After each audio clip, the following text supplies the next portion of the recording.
too weak on their hands, and that means they are somewhat fallible, as SKT can catch up to them with a couple of wins. And so because of that, top lane is in this really weird state in the meta right now, where both teams are trying to fight for a massive counterpick edge up in top lane. I think that's really the only role where such a thing exists right now, and it's kind of unique, and obviously it's probably going to benefit SK Telecom here tonight in game number 1, as Khan should have his pick of the litter. Certainly will in game number 1, but we saw yesterday it was blue side only victories.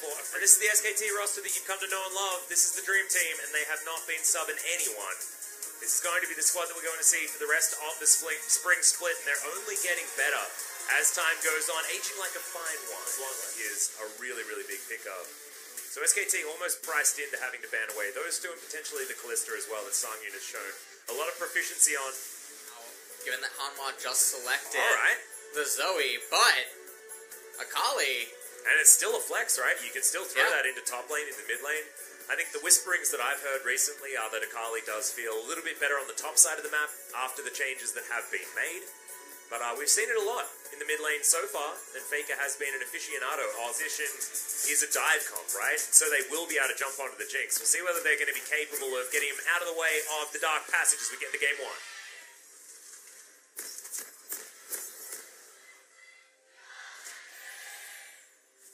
So far here, though, Olaf already level 5, but still level 3. Olaf has been aggressive. 5. This is Aftershock Rise, though, because I don't know whether SKT are going to be able to contest. Like you mentioned, there is a minion wave in the mid lane, and Faker hasn't been able to get hit quite in time. Trouble Bubble's not going to land, but they are going to be able to lock down the Infernal Drake. Great start here for Hanwha with their scaling. Around on the right-hand side of the map. Oh, Khan made a really big blunder. That's about a billion turret shots that he managed to pick up there, as the Realm Warp's going to come in from Tal. Khan trying to get out, but the flash is going to be there. Tal closes the gap. And that's going to be first blood. Solo kill for Tal, top side. Quick look at this, as Khan seemed very intent on CSing the wave. Perfect Rune Prison, able to eat him up here. Thal ends up making a little bit of a mistake right here. As you can see, the Realm Warp, he should have stepped outside of it. I read some sort of a thread, actually, earlier on Reddit. There was some sort of a Realm Warp bug thing, where if you click out of it right at the very end, the game predicts that you're not... He does not have that flash in the event the clip would end up top. We're going to have a look at this replay, which was Teddy getting hooked, and take it down. He was dead before he could even react. Yeah. He did use his flash and his cleanse, but it wasn't enough. Look at that. All of the turret plates taken already, and I've seen this play before. The ultimate's going to get traded now as Key does go into stasis, but he's going to continue tanking this turret. That's a great stun to come down. Last turret shot, and Teddy grabs that kill. Bane's getting kills, guys. We know exactly what this means. We saw Ruler do ridiculous things. Now Mata has to use the flash. Stand behind me. He's going to come back up again as Teddy. It looks like, actually, Hanwha Life, they want to just have an Infernal Drake fight. Yeah, that's going to be the Vanguard's edge, but the Dark Passage comes in. Key doesn't land the hook onto the target, so that's going to mean that SKT regain control of Shelly's domain. Mata moving on over to answer Key's roam, but it looks like SKT should be able to lock this one down. Bono wanting to make it a 50-50 as Undertow doesn't hit the target. Teleport to come in as Rise is looking to pick up a buy and make his way back. They do manage to take him out immediately, though, and remember, okay, Shelly's going to lose her patience. She heads back into the pit, but it's a 5 group of SKT members. And Hanwha Life, they lose one already. Yeah, this is really looking reminiscent of some of the Griffin games where... Is Shelly gonna actually... Shelly might be able to get some here, and that's Sangyun picking up all of the plates bottom lane and all of the plates top lane. Man. This is a gigantic Jinx. Look at that. 2.4 thousand gold ahead at 14 minutes into this game. Shelly is eventually going to die, but she did her job. Fantastic work, Shelly Rivers. Nailed it. More in this game than they were just a couple of moments ago. Oh, cancelled. Yeah. With Disciplines is going to come down here as Clid gets the kick flash, plants the Q. That's the clean Lee Sin play that we're expecting from this guy. And that is about the SKT's composition. Their comp, what it does is kill Jinx. Yeah, they want to kill Jinx. They want to get into the backline. But the way that Hanwha Life will conduct themselves in future team fights is the Zoe will get out of here, does a bit of a backflip and Does create some distance between Humble Life and himself. Another Q is going to land there, but it's a dark passage that does get them out. Oh, just the tip of the Q is going to go wide. The Infernal Drake has been started. Martyr is extraordinarily low. Does have the Glacial Fissure available, but it looks like a bit of a leash here for Humble Life. Khan waiting on the flank. Wants to get in there. It is going to be a 50-50 most likely as Clid gets on over. Bono still at about half health. As Mega Death Rocket gets rid of Teddy. And Clid has to get out. Not going to be able to contest this dragon anymore. And that is second Infernal over to Harmwell Life. And another kill over to Jinx. Definitely superior inside of the river here. You can see Khan. Oh, Paddle Style is really Faker. nice from Lava. Yeah, they have a very difficult time getting in here.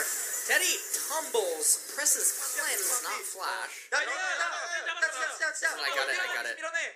He did get it. Nice.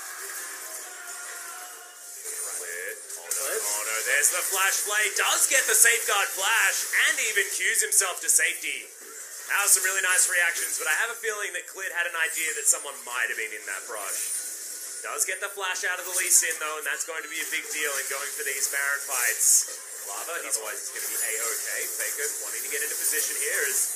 Alright, Khan, that is aggressive. Man. Goes into his stopwatch, but the Chompers are going to be there, and Lava does pick up that kill in the end. So Mega Death Rocket softens up these members of SKT in the front line.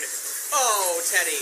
Oh no, this is a disaster. He's over onto the red buff, trying to get some health back here. We'll be able to take this one most likely. Nope. That's stolen. That's Lava that picks that one up, and that was definitely optimistic for Teddy there. Well, they're going to need even more of it with a 5,000 gold deficit.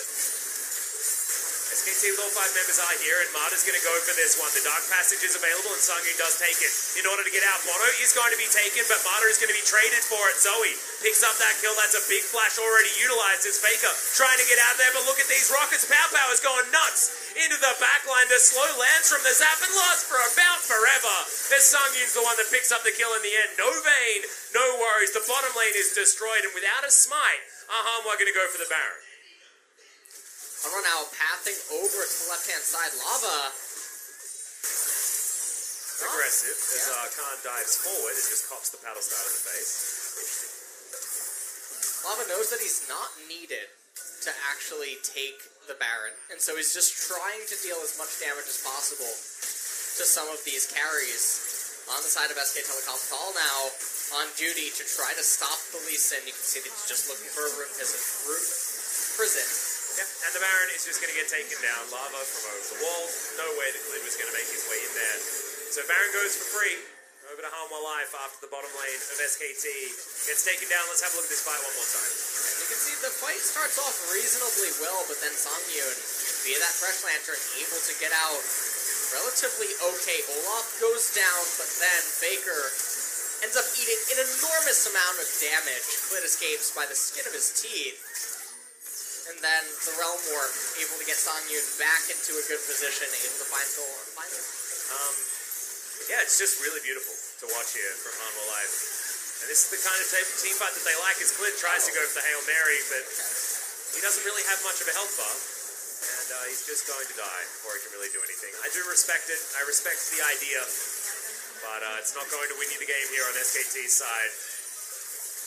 They're just too far behind. They're going to take down one inhibitor. Harmwell Life now just looking to try and end this game. 4 versus 5. Redemption's going to come in, and look at this. The Jinx just does so much damn damage to these Nexus turrets. Marta once again throws out the ultimate, but finds no joy onto anyone. Tal in the front line. He's going to go into the Zhonya's. Final hour has been popped, but Teddy just dies. It's the Thresh that even picks up that kill. Is now Faker. He's in the Shroud, and he might just die before anything happens. He does. Lava picks up that kill, and Khan goes back to the fountain. He's looking for the next game. Clid's going to respawn, but he respawns just to watch his Nexus die. Sangyun's trying to get these auto attacks onto the members on their fountain as Khan does go down. That's going to be that. Harmwell Life onto the fountain here just to grab extra kills here for Sangyun, and the Nexus will fall in the end. Harmwell draw first blood today against SK Telecom T1. They'll need to go back to the drawing board when it comes to the draft for this one. Yeah, and SK Telecom probably were not coming into today's match expecting to lose.